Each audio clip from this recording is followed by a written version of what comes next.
Voice of Indonesia. Voice of Indonesia dari Indonesia untuk dunia pendengar. Berjumpa kembali dalam program Halo Diaspora kerjasama Voice of Indonesia bersama dengan IDN Global. Untuk edisi kali ini kita mau berbincang bersama dengan Ibu Ira Menicini. Beliau merupakan advokat. Kita mau mendengar kisah inspirasinya nih. Seperti apa ceritanya seorang advokat Indonesia ada di Dubai, dan langsung saja saya sapa. Halo Ibu Ira, apa kabar? Ya. Oke, gimana sehat-sehat Bu Ira? Alhamdulillah sampai saat ini mudah-mudahan seterusnya akan sehat ya. Amin. Oke. Karena udah mulai masuk winter, jadi suka kadang-kadang ada pilek.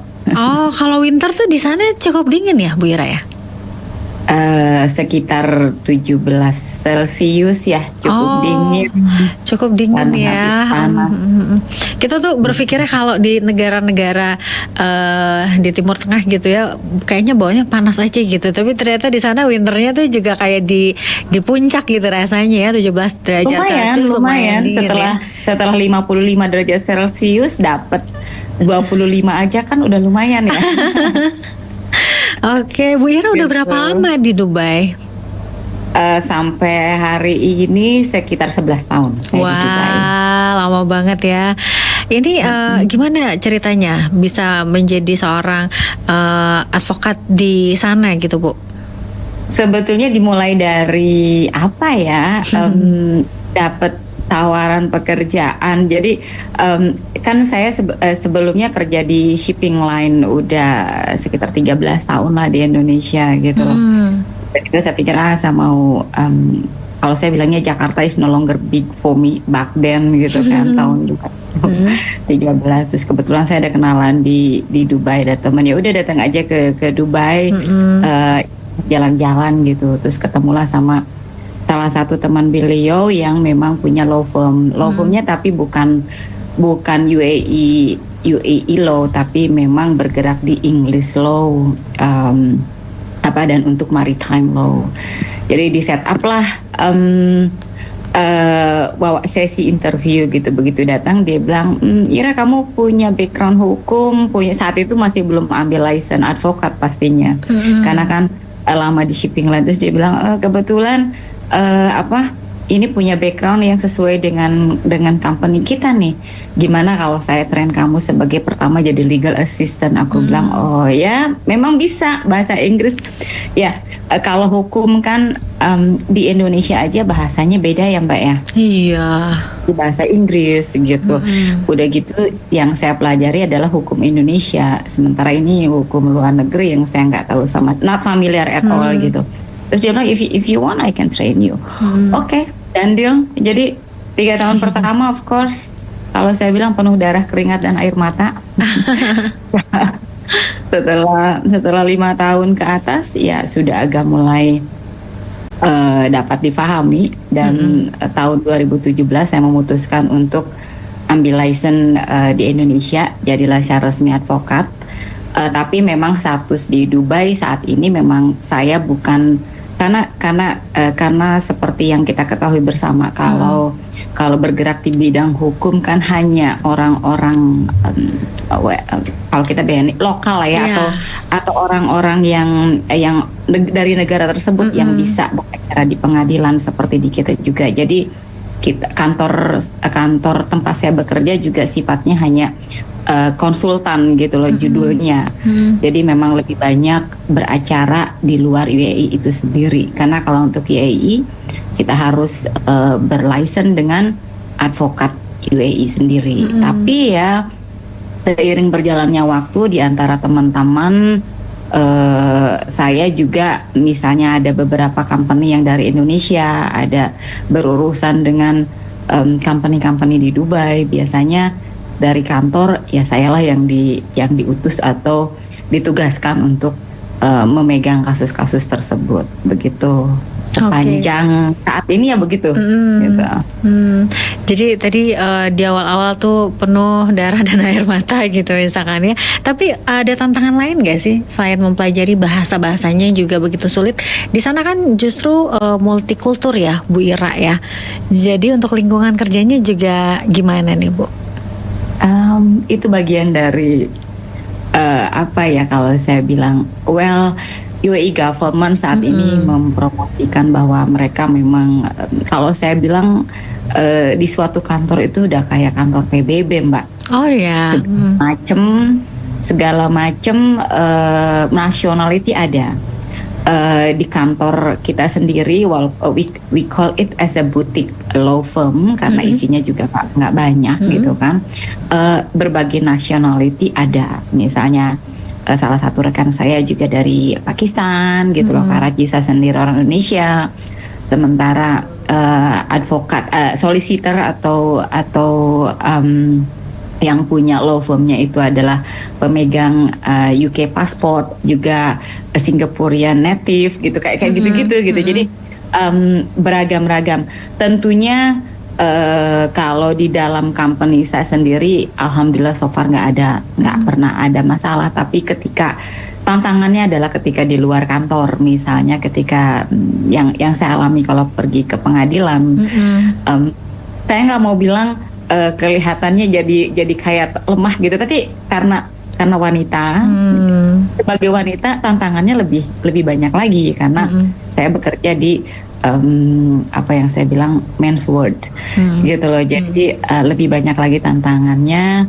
Tentunya misal contoh kecil, kalau saya mau pergi ke pengadilan gitu ya, di jalan begitu nyampe sana yang ditanya adalah are you having problem, ma'am, gitu. Jadi bukan aku jadi kelihatannya sayalah yang jadi korbannya atau sayalah yang mempunyai masalahnya, bukan saya yang menyelesaikan masalahnya. Tapi ya itu saya anggap sebagai bumbu-bumbu kehidupan ketika bekerja di negara lain gitu. Oke, jadi kesannya tuh perempuan tuh bisanya buat onar gitu ya. Iya. Pembuat drama.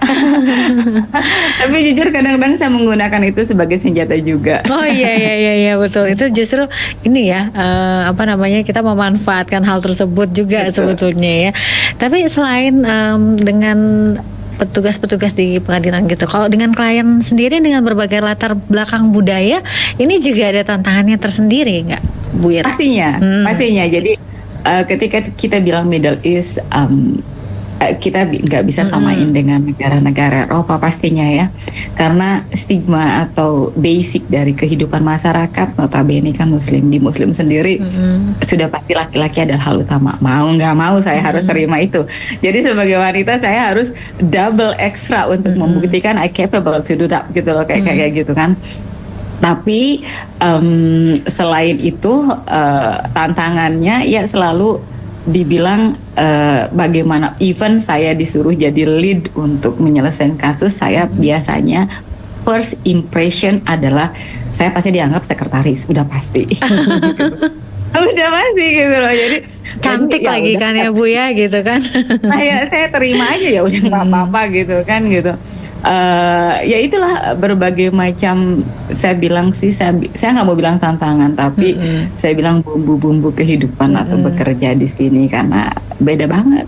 Saya pernah di Kairo setahun, saya ya lama juga di sini, tapi ya itu ya even di Indonesia sendiri kan sama tantangannya gitu untuk masalah seperti itu. Tapi kalau di luar negeri pertama udah perempuan, kedua orang asing pula gitu ya, jadi double gitu ya bumbunya ya. Double. Tapi enaknya di sini kadang-kadang antrian even di court atau di otoritif ya, di government offices itu antrian dibagi dua, wanita dan laki-laki gitu. Benefitnya di situ. Kalau kita maju sebagai wanita, kita dapat yang pertama dibanding laki-laki gitu loh, karena misalnya laki-laki banyak panjang antriannya, sementara kita wanita nggak ada dan nggak banyak juga. Tapi terakhir ini UAE government sangat encourage ya, mereka ya campaign tentang women empowerment. Mereka juga menambah lebih banyak wanita di kabinet gitu. Itu sebetulnya encouragement lah sebagai kita juga yang they call it us sebagai ekspatriat yang bekerja di Dubai gitu loh. Kalau komunitas Indonesianya sendiri seperti apa, Mbak Ira? Apakah juga sangat yang satu profesi gitu misalkan, apakah cukup banyak juga dan memiliki berbagai peran dan tantangannya masing-masing juga gitu ya? Sepanjang pengetahuan saya sih belum ada yang punya profesi seperti saya. Oh gitu. Nah, notabene di sini lebih banyak ke seperti oil and gas, atau recently saya tahu ada teman yang accounting, atau yang lebih banyak adalah hospitality, ke seperti hotelier, restoran, chef, manager di hotel seperti itu. Itu sepanjang pengetahuan saya ya, karena mungkin tidak banyak juga company yang seperti law firm saya yang memang lebih banyak bergerak di non UAE law main bisnisnya. Tapi komunitas diaspora Indonesia di sana memang saling mendukung ya, Bu Ira ya? Supporting, iya betul, karena saya juga kebetulan aktif di KJRI. Saya ikut ke sana kemari, biasalah ya. Karena yang saya sampai saat ini kadang susah untuk ditanggulangi sebagai orang Indonesia, homesick. Masih ya? Indonesia, nggak tahu, udah berpuluh-puluh tahun di luar negeri, kangen aja makan makanan Indonesia gitu. Itu yang membuat mungkin bukan saya saja ya, karena di KJRI sendiri banyak banget orang Indonesia yang rata-rata notabene mau pergi kemanapun makanan utama adalah makanan ini. Susah banget, Mbak. Oh, susah banget. Jadi beda kali ya sama di mana namanya Belanda atau di Hong Kong gitu kan, banyak pasar-pasar Asia atau toko-toko Indonesia gitu ya, dengan bahan-bahan dasarnya itu kan masih otentik gitu. Jadi kalau masak itu agak gampang. Di sana tuh justru susah banget ya, Bu Ira ya? Bukan, maksud saya susah banget tuh bagi saya untuk menangkal perasaan homesick atau kangen suasana seperti itu.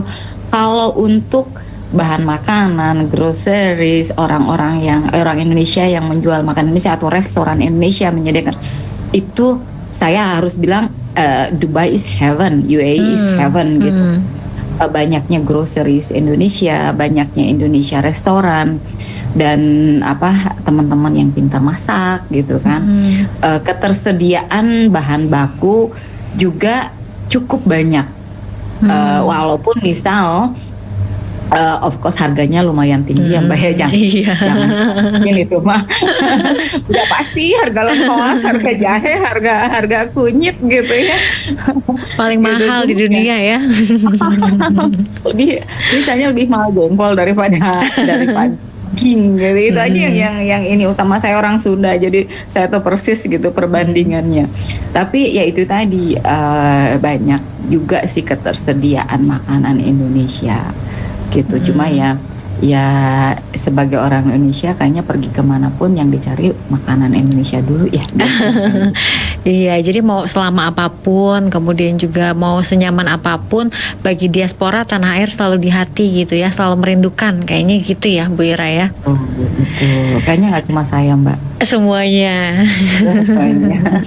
Tapi Bu Ira, ada saran gak sih, misalkan nih ada anak muda Indonesia yang punya cita-cita, misalkan pengen berkarir seperti Bu Ira untuk menjadi seorang di bidang hukum tapi kerjanya di dunia internasional gitu. Ada cita-cita atau ada saran-saran yang bisa disampaikan?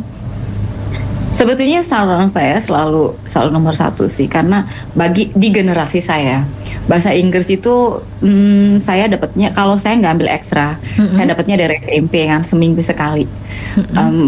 Ke generasi sekarang mungkin berbeda, apalagi yang sekolahnya di internasional gitu kan, bahasa Inggris menjadi second language gitu. Kalau saya kan nggak, bahasa Inggris adalah third language buat saya selain mother tongue saya gitu. Jadi itu sih yang paling utama, nomor selain tentunya bahasa. Karena di kurikulum kita juga kan bahasanya bahasa Indonesia. Itu yang saya lihat yang menjadi, saya bilang antara weaknesses dan strength point sebetulnya. Karena saya juga nggak mau bilang itu weakness, it's our language, it's our proud. Sebagai orang Indonesia kita juga jangan menghilangkan bahasa itu gitu loh. Lebih serius aja mendalami bahasa Inggris, jangan setengah-setengah, dan juga open minded of course gitu loh. Bekerja di luar negeri pastinya tidak sama seperti bekerja di dalam negeri. Tapi untuk peluangnya juga banyak ya, Bu ya, misalkan untuk di Dubai gitu. untuk di bidang yang sama begitu? Di bidang sama, kalau untuk di Dubai in particular pastinya bahasa Arab. Oh. Ya, saya nggak ini bahasa Arab. Kalau misalnya mau in particular di Dubai, kalau bisa ya bisa bahasa Arab. Itu advantage banget gitu. Itu aja sih, lebih banyak open mind, cari-cari opportunity mana aja.